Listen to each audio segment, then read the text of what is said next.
नमस्कार दोस्तों, एक बार फिर से हमारे YouTube चैनल एग्ज़ाम की तैयारी पर आप सभी का स्वागत है। तो इस वीडियो में हम कंटिन्यू करने वाले हैं जो हमने हरियाणा जीके के मॉक टेस्ट की सीरीज स्टार्ट की थी उसी को। अब तक हम 13 मॉक टेस्ट कर चुके हैं। आज हम करेंगे मॉक टेस्ट नंबर 14। कौन सा? 14वां मॉक टेस्ट। और जो ये मॉक टेस्ट हैं ये हरियाणा के सभी एग्ज़ाम्स के लिए बहुत ही ज़्यादा हेल्पफुल रहने वाले हैं और स्पेशली ये डिज़ाइन किए गए हैं जो सीईटी का एग्ज़ाम होना है और हरियाणा पुलिस का और जो ग्राम सचिव का एग्ज़ाम होना है उसके लिए ये स्पेशली डिज़ाइन किए गए हैं। तो अगर आप किसी भी एग्ज़ाम की तैयारी करना चाहते हो तो उसके लिए आप हमारे यूट्यूब चैनल एग्ज़ाम की तैयारी से जुड़ सकते हो और नोट्स और पीडीएफ के लिए ज्वाइन कर सकते हो हमारे टेलीग्राम चैनल को, जिसका लिंक दिया गया है वीडियो के डिस्क्रिप्शन में, या फिर आप सर्च कर सकते हो एग्ज़ाम की तैयारी। तो देखिए, अभी हम करते हैं जो हरियाणा जीके का मॉक टेस्ट नंबर 14 है उसको। यहाँ से आपका पहला क्वेश्चन रहेगा, Haryana urban estates development agency है जो कि हुड्डा, इसकी स्थापना कब हुई? यहाँ पर आपके ऑप्शन रहेंगे 13 जनवरी 1977 को, या फिर 15 मार्च 1978 को, या 20 मई 1980 को, या फिर 26 जुलाई 1981 को। तो देखिए, जो हुड्डा है Haryana urban estates development agency, इसकी स्थापना हुई 13 जनवरी 1977 को। कब हुई? 13 जनवरी 1977 को। आपसे हुड्डा की फुल फॉर्म भी पूछ सकता है, Haryana urban estates development agency. और अभी हाल फिलहाल में ही इसका नाम है वो चेंज कर दिया है। यदि आप इसकी साइट पर जाओगे तो वहाँ पर आपको लिखा मिलेगा हरियाणा शहरी विकास प्राधिकरण। क्या लिखा मिलेगा? हरियाणा शहरी विकास प्राधिकरण। मतलब इसकी साइट पर लिखा मिलेगा HSVP, हरियाणा शहरी विकास प्राधिकरण। ये यहाँ से बहुत इम्पोर्टेंट फैक्ट है। और इसके अलावा आपको पता होना चाहिए इसका हेड क्वार्टर है वो कहाँ पर रहेगा। तो इसका हेड क्वार्टर रहेगा पंचकुला के अंदर। और इसके चेयरमैन हैं वो कौन रहेंगे? इसके चेयरमैन रहेंगे जो हरियाणा के town and country planning minister हैं, वो रहेंगे इसके चेयरमैन। और वो कौन है? वो हैं श्री मनोहर लाल खट्टर, जो कि हरियाणा के सीएम भी हैं और इसके अलावा वो हरियाणा के वित्त मंत्री भी हैं। और इसके अलावा यहाँ से आपको वाइस चेयरमैन भी पूछ सकता है। तो जो वाइस चेयरमैन रहेंगे वो रहेंगे हरियाणा के चीफ सेक्रेटरी, जो हाल फिलहाल कौन है? केसनी आनंद अरोड़ा। कौन है? केसनी आनंद अरोड़ा। इसके अलावा आपसे पूछ सकता है कि जो हुड्डा है इसके जो चीफ एडमिनिस्ट्रेटर हैं वो कौन है? तो ये रहेंगे श्री पंकज यादव। कौन रहेंगे? पंकज यादव, जो कि एक आईएएस ऑफिसर हैं। तो ये सभी फैक्ट्स आपको ध्यान रखने हैं हुड्डा से रिलेटेड। 13 जनवरी 1977 को इसकी स्थापना हुई, पंचकुला में इसका हेडक्वार्टर है और अभी चेयरमैन है इसके श्री मनोहर लाल खट्टर। और इसके अलावा एक बात और ध्यान रखनी है, इसका काम क्या होता है? अर्बन प्लानिंग करना। और इसके अलावा आपसे ये भी पूछ सकता है कि ये हरियाणा के किन किन जिलों में काम करता है। तो ये गुरुग्राम और फरीदाबाद को छोड़कर हरियाणा के सभी जिलों में जो अर्बन प्लानिंग का काम है वो करता है हुड्डा, या जो HSVP है हरियाणा शहरी विकास प्राधिकरण। अब आपको ये भी पता होना चाहिए, तो गुरुग्राम में कौन करता है ये काम अर्बन प्लानिंग का? ये करता है गुरुग्राम मेट्रोपॉलिटन डेवलपमेंट एजेंसी। और फरीदाबाद में रहेगा फरीदाबाद मेट्रोपॉलिटन एजेंसी। तो ये था जो इस क्वेश्चन से रिलेटेड फैक्ट, क्योंकि ये क्वेश्चन बहुत ही ज़्यादा इंपॉर्टेंट है। एक क्वेश्चन हुड्डा से रिलेटेड आपको एग्जाम में देखने को मिल सकता है। तो देखिए, नेक्स्ट क्वेश्चन की बात करें तो देखिए, हरियाणा की कुल जनसंख्या में ग्रामीण जनसंख्या का प्रतिशत है वो कितना है? आपके ऑप्शन रहेंगे 61.12%, या 63.12%, या 64.12%, या 65.12%। तो हरियाणा की जितनी टोटल जनसंख्या है उसमें जो ग्रामीण रहेंगे वो रहेंगे 65.12%। कितने रहेंगे? 65.12%। नेक्स्ट क्वेश्चन की बात करें तो देखिए, हरियाणा की अनुसूचित जातियों में पुरुषों की जो साक्षरता दर है वो क्या है? आपके ऑप्शन रहेंगे 70.93% या 75.93% या 80.93% या फिर 85.93%। तो जो हरियाणा की अनुसूचित जनजातियां हैं, SC ST हैं, उसमें पुरुषों की जो साक्षरता दर है वो रहेगी 85.93%। कितनी रहेगी? 85.93%। इसके अलावा बात करें नेक्स्ट क्वेश्चन की, धर्म के आधार पर हरियाणा में मुस्लिम जनसंख्या कितनी है? तो यहाँ से आपके ऑप्शन रहेंगे 2,08,134 या फिर 1,78,134 या फिर 1,48,134 या फिर 1,18,134। तो जो हरियाणा में मुस्लिम जनसंख्या है वो रहेगी 1,78,134। कितनी रहेगी? 1,78,134। नेक्स्ट क्वेश्चन की बात करें तो देखिए, सोनीपत को नगर निगम कब घोषित किया गया? आपके ऑप्शन है 1 जून 2015 को, 1 जून 2014 को या फिर 1 जून 2013 को या 1 जून 2012 को। तो जो सोनीपत है इसको नगर निगम घोषित किया गया था 1 जून 2015 को। कब किया गया था? 1 जून 2015 को। इसके अलावा आपको पता होना चाहिए हरियाणा में कुल कितने नगर निगम हैं? तो ये रहेंगे 10। कितने नगर निगम रहेंगे? 10। नेक्स्ट क्वेश्चन की बात करें तो देखिए, नदियों का से नगर किसे कहा जाता है? आपके ऑप्शन है कुरुक्षेत्र को, किलोई को या फिर गढ़ी सांपला को या फिर टोहाना को। तो जो नदियों का नगर है ये कहा जाता है टोहाना को। किसे कहा जाता है? टोहाना को। नेक्स्ट क्वेश्चन की बात करें तो देखिए, हरियाणा के दादरी जिले में कितने गांवों को शामिल किया गया है? आपके ऑप्शन है 172, 174, 176 या फिर 178। तो जो हरियाणा का 22वां जिला बना था चरखी दादरी, और ये किस जिले से अलग होकर बना था? भिवानी से। और इसमें कितने गांव को शामिल किया गया? 174 गांव को। कितने गांव को? 174 गांव को। नेक्स्ट क्वेश्चन की बात करें तो देखिए, लेखराम ने सुप्रसिद्ध क्रांतिकारी चंद्रशेखर आजाद के साथ मिलकर दिल्ली के एक बैंक में डकैती डाली थी और उन्होंने इस डकैती में कितने रुपए प्राप्त किए थे? आपके ऑप्शन है 13,000 रुपये, 15,000, 17,000 या फिर 19,000 रुपये। तो देखिए, चंद्रशेखर आजाद और जो लेखराम हैं इन्होंने मिलकर दिल्ली के एक बैंक को लूटा था। तो पूछ रहा है उस लूट में इन्हें कितने रुपए प्राप्त हुए थे? तो उसमें इन्हें 17,000 रुपये प्राप्त हुए थे। कई बार ऐसे क्वेश्चन भी पूछ लिए जाते हैं। नेक्स्ट क्वेश्चन की बात करें तो देखिए, कुरुक्षेत्र विकास बोर्ड का गठन कब हुआ? आपके ऑप्शन रहेंगे 1 अगस्त 1968 को या 1 अगस्त 1970 को या 1 अगस्त 1972 को या 1 अगस्त 1974 को। तो देखिए, जो कुरुक्षेत्र विकास बोर्ड है इसका जो गठन किया गया वो किया गया 1 अगस्त 1978 को। कब किया गया? 1 अगस्त 1978 को। नेक्स्ट क्वेश्चन की बात करें तो देखिए, महाभारत तथा वामन पुराण के अनुसार महाभारत युद्ध क्षेत्र की सीमा को कितने यक्षों के बीच इस धरती को युद्ध स्थल माना गया है?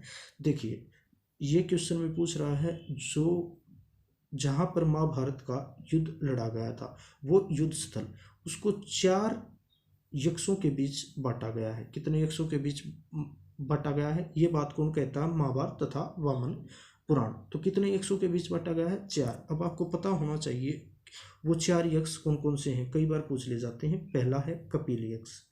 कौन सा यक्ष है? कपिल यक्ष। जो ये कपिल यक्ष है ये जींद के पास में है और अभी हाल फिलहाल इसे क्या कहते हैं? राम हृदय तीर्थ कहते हैं। क्या कहते हैं? राम हृदय तीर्थ। इसके बाद जो दूसरा है वो है तरंतुक यक्ष। कौन सा यक्ष? तरंतुक यक्ष। जो तरंतुक यक्ष है ये है हाट गांव के पास, और हाट गांव के पास भी कहाँ पर है? एक गांव है जिसका नाम है त्रिखू। त्रिखू गांव में है तरंतुक यक्ष। नेक्स्ट है तीसरा अरंतुक यक्ष। जो अरंतुक यक्ष है ये है कुरुक्षेत्र में और कुरुक्षेत्र के पीपली में, और उसके भी एक गांव है जिसका नाम है रतगल गांव। रतगल गांव में रहेगा अरंतुक यक्ष। इसके अलावा जो चौथा और आखिरी यक्ष है ये है बहर यक्ष। जो बहर यक्ष है ये रहेगा सीवन के पास। कहाँ रहेगा? सीवन के पास। नेक्स्ट क्वेश्चन की बात करें तो देखिए, ऐतिहासिक स्थल दौलतपुरा जो कि कहाँ पर है? कुरुक्षेत्र में, इसका उत्खनन है वो किस वर्ष किया गया? आपके ऑप्शन है 1968 से 1969 या 1978 से 1980 या 1980 से 1983 या 1981 से 1984। तो जो दौलतपुरा है कुरुक्षेत्र में, इसका उत्खनन किया गया 1968 से 1969 के बीच। कब किया गया? 1968 से 1969 के बीच। अब आपसे ये क्वेश्चन भी पूछ सकता है कि इसका जो उत्खनन है वो किसके द्वारा किया गया। तो जो कुरुक्षेत्र यूनिवर्सिटी है उसका एक डिपार्टमेंट है संस्कृति एवं पुरातत्व विभाग। कौन सा है? संस्कृति एवं पुरातत्व विभाग है। ये है जो कुरुक्षेत्र यूनिवर्सिटी है KU के, उसका विभाग है। उसके द्वारा 1968-69 में जो दौलतपुरा है कुरुक्षेत्र, उसका उत्खनन किया गया। नेक्स्ट क्वेश्चन, और एक और बात याद रखना, यहाँ पर क्या मिला था जब उत्खनन हुआ? तो यहाँ पर क्या मिला था? यहाँ पर मिली थी मिट्टी के मोहरे। क्या मिली थी? मिट्टी की मोहरे। ये भी क्वेश्चन कई बार पूछ लिया जाता है। नेक्स्ट क्वेश्चन की बात करें तो देखिए, तोसाम जो कि कहाँ पर है? भिवानी में। इस किस काल के 2 अभिलेख प्राप्त हुए? सबसे पहले तो आपको पता होना चाहिए तोसाम में 2 अभिलेख प्राप्त हुए। अब ये पूछ रहा है कि वो किस काल के थे। आपके ऑप्शन है मध्यकाल, संधिकाल, पूर्वोत्तर काल या उत्तरोत्तर काल। तो एक नॉर्मली आपको पता होना चाहिए, ये जो अभिलेख थे ये 3री और 4थी शताब्दी के थे। किस शताब्दी के थे? 3री और 4थी शताब्दी के थे। 3री और 4थी शताब्दी का संबंध किस काल से था? ये था संधिकाल से। तो यहाँ से आपका बी ऑप्शन है, ये बिल्कुल सही रहेगा। नेक्स्ट क्वेश्चन की बात करें तो देखिए, गोला बारूद उद्योग हरियाणा के किस नगर का प्रमुख उद्योग है? आपके ऑप्शन है सूरजपुर, यमुनानगर या फिर गुरुग्राम। तो देखिए, सबसे पहले आपको सूरजपुर का पता होना चाहिए। सूरजपुर के अंदर कौन सा उद्योग है? सीमेंट उद्योग। कौन सा उद्योग? सीमेंट उद्योग। और ये कहाँ पर है? पंचकुला में। अब यहाँ पर आपसे पूछा है गोला बारूद उद्योग, तो ये रहेगा यमुनानगर में। ठीक है, कहाँ पर रहेगा? यमुनानगर में। नेक्स्ट क्वेश्चन की बात करें तो देखिए, अंबाला शिव किला कौन सा राजमार्ग है? आपके ऑप्शन है NH1, NH8, NH21 या फिर NH22। तो यहाँ से बहुत बार क्वेश्चन पूछा गया है। जो आपको 5 से 6 राजमार्ग हैं ये मोस्टली याद रखने हैं। सबसे पहले आपको NH1 का ही पता होना चाहिए। तो जो NH1 है ये है दिल्ली अमृतसर मार्ग। कौन सा राजमार्ग है ये? दिल्ली अमृतसर राजमार्ग। इसके अलावा जो NH8 है ये रहेगा दिल्ली मुंबई राजमार्ग। कौन सा राजमार्ग रहेगा? दिल्ली मुंबई राजमार्ग। इसके अलावा जो NH21 है ये है आपका पिंजौर सौराघाट राजमार्ग। कौन सा राजमार्ग? पिंजौर सौराघाट राजमार्ग। अब आपका ऑप्शन बचा NH22, ये रहेगा अंबाला शिव किला राजमार्ग। कौन सा राजमार्ग? अंबाला शिव किला। और राजमार्ग से रिलेटेड एक क्वेश्चन जो 3 से 4 बार पूछा गया है, NH10 राजमार्ग है जो, उसका क्या नाम है? ये रहेगा दिल्ली फिरोजपुर राजमार्ग। कौन सा राजमार्ग? दिल्ली फिरोजपुर राजमार्ग। तो ये फैक्ट हैं, ये आपको बहुत ही ज़्यादा इम्पोर्टेंट है और हेल्पफुल रहेंगे, तो आप इनको याद रखना। नेक्स्ट क्वेश्चन की बात करें, कुरुक्षेत्र विश्वविद्यालय की स्थापना कब हुई? आपके ऑप्शन रहेंगे 1956 में, 1960 में या 1964 में या फिर 1968 में। तो जो कुरुक्षेत्र विश्वविद्यालय है इसकी स्थापना हुई थी 1956 में। और आपको ध्यान रखना है ये हरियाणा का पहला विश्वविद्यालय था, पहली यूनिवर्सिटी थी हरियाणा की। कौन सी? कुरुक्षेत्र यूनिवर्सिटी। कब हुई इसकी स्थापना? 1956 में। और अब आपको ये भी पता होना चाहिए जो इसका उद्घाटन है वो किसके द्वारा किया गया था? जो भारत के पहले राष्ट्रपति थे डॉक्टर राजेंद्र प्रसाद। कौन थे? डॉक्टर राजेंद्र प्रसाद। उनके द्वारा 1956 में कुरुक्षेत्र विश्वविद्यालय का उद्घाटन किया गया था। बात करें नेक्स्ट क्वेश्चन की, तो यहाँ से नेक्स्ट क्वेश्चन रहेगा, औदिच्य ब्राह्मण का प्रकाशन कहाँ से प्रारंभ किया गया? जो औदिच्य ब्राह्मण है ये एक समाचार पत्र है। पूछ रहा है इसका जो प्रकाशन है वो कहाँ से स्टार्ट हुआ था? आपके ऑप्शन है फरीदाबाद, करनाल, हिसार या फिर गुरुग्राम। तो इसका जो प्रकाशन है वो स्टार्ट हुआ था करनाल से। और आपको ये भी पता होना चाहिए कि जो इसका प्रकाशन है वो कब प्रारंभ हुआ? तो ये प्रारंभ हुआ था 1925 में। कब प्रारंभ हुआ था? 1925 में। नेक्स्ट क्वेश्चन की बात करें तो देखिए, मुगल काल में इस प्रदेश में जनपदों का स्थान किसने लिया था? आपके ऑप्शन रहेंगे गणसंघ ने, गण व्यवस्था ने, खापों ने या फिर पंचायत ने। देखिए आपसे क्वेश्चन में क्या पूछ रहा है? ये पूछ रहा है कि जो मुगल काल था उस टाइम पर जो जनपद थे उनका जो स्थान है हरियाणा में वो किसने लिया था? आपके ऑप्शन रहेंगे जो मैंने बता दिया अभी, आपका आंसर है खापों ने।